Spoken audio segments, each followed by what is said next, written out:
Olá, queridos irmãos e irmãs do canal Anunciamos a Boa Nova, a paz de Jesus e o amor de Maria esteja com você e com toda a sua família. Sejam bem-vindos a mais uma reflexão do dia sobre o Evangelho de Nosso Senhor.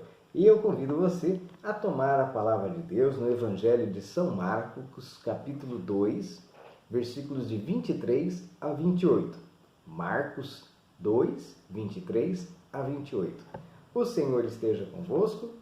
Ele está no meio de nós. Proclamação do Evangelho de Nosso Senhor Jesus Cristo, segundo São Marcos. Glória a vós, Senhor.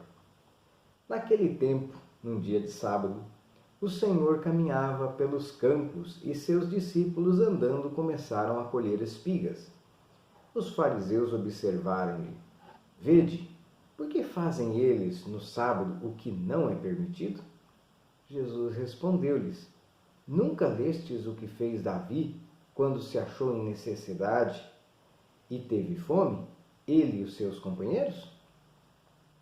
Ele entrou na casa de Deus, sendo Abiatar príncipe dos sacerdotes, e comeu os pães da proposição, dos quais só os sacerdotes era permitido comer, e os deu aos seus companheiros. E dizia-lhes: O sábado foi feito para o homem, e não o homem para o sábado.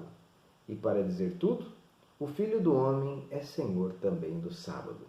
Palavra da salvação, glória a vós, Senhor.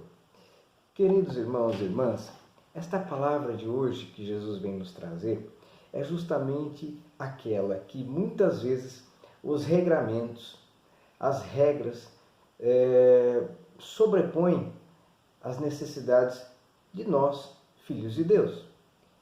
Naquele tempo, o Senhor questionava tantos regramentos e as coisas do Senhor ficavam em segundo plano. Obedecia-se mais às leis, principalmente aquelas escritas, preto no branco, e elas estavam acima até mesmo das necessidades do próprio povo.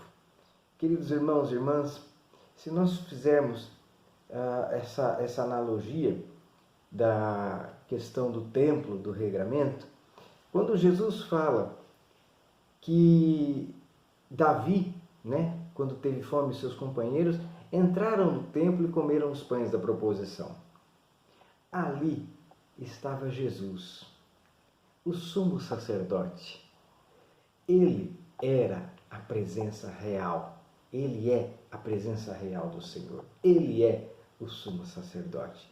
O verdadeiro pão, o verdadeiro alimento estava ali presente. E os fariseus, lamentavelmente, diante da sua empáfia, da sua posição, como sabidões daquela época, não reconheciam como o Senhor, obviamente. Não viam que ali, diante dos olhos deles, estava o próprio Senhor, o sumo sacerdote.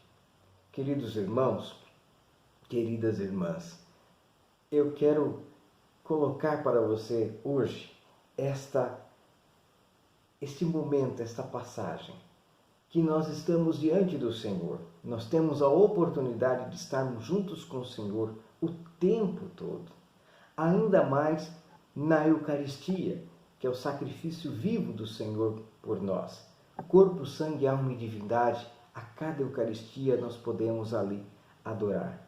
Não somente em dia de sábado, como diz a palavra, mas a todo instante. Nós temos a oportunidade de nos colocarmos diante do Senhor agora, rezarmos e entrarmos em comunhão com Ele. E nos alimentarmos verdadeiramente desta palavra, verdadeiramente desse ensinamento e verdadeiramente desta presença real de Jesus no meio de nós. Queridos irmãos, eu convido vocês a rezarem, a entrar em comunhão com o Senhor e dizer: Senhor, faz em mim a tua vontade e alimenta a minha alma. Eu permito que o Senhor alimente a minha alma. Eu preciso desse alimento. E, meus irmãos, a palavra de Deus, a partir do momento que nós começamos a nos alimentar do Senhor, ela passa a ser suave e não mais como com os judeus daquele tempo e com por vezes a gente vê em algumas oportunidades, em algumas liturgias, alguns regramentos, algumas religiões, ser um peso. Pelo contrário, quando nós nos alimentamos com o Senhor e da sua palavra, elas se tornam suaves para nós vivermos com elas, para nós vivermos com a palavra do Senhor, se torna algo suave, algo leve, algo que alimenta, que completa a nossa vida. E eu convido você a completar a sua vida com Jesus hoje, assumir Jesus como Senhor e Salvador da sua vida. Não só num dia, como aqui na palavra do Senhor fala, mas em todos os dias da nossa vida, que nós possamos receber a salvação do Senhor e Ele possa ser a nossa fortaleza e a nossa força. Que Deus abençoe você, que você tenha um ótimo dia, fique com Deus e até uma outra oportunidade aqui no nosso canal Anunciamos a Boa Nova. Vá e anuncie a Boa Nova hoje, amanhã e depois e para sempre. Que o Senhor seja Senhor da sua vida e da nossa vida. Um grande abraço. Até a próxima oportunidade.